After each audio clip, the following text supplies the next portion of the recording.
बिजाबनि जेंनाखौ लानानै दुलाराय बर' फरायसा आफाद बा बर' माहारि बा बर' थुनलाइ आफादा बेखौ जोङो माब्लाबाबो कमप्रमाइज खालामा। जों बुंदों थाखो 12सिम जिहेतु बर' मिडियाम दिनै इन्ट्रडाक्सन जाबाय आरो बिनि गोदान सेसननिफ्राय फरायनो मोननो थांगासिनो दङ।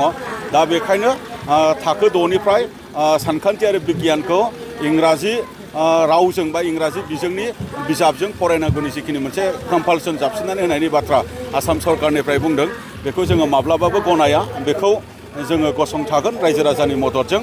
बेनि थाखाय जोङो इयुनाव मा सावरायनांगौ मा हाबाफारि लानांगौ बेखौ जोङो लागोन। गोजोन्थों।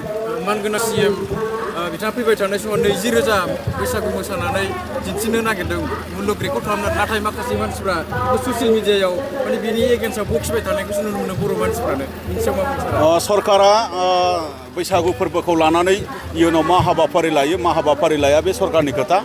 बिथांमोननियाव मा थांखि दङ जों जेबो मिथिया।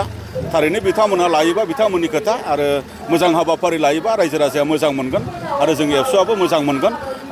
बेखौ बिथांमोननियावसो सोंनांगोन।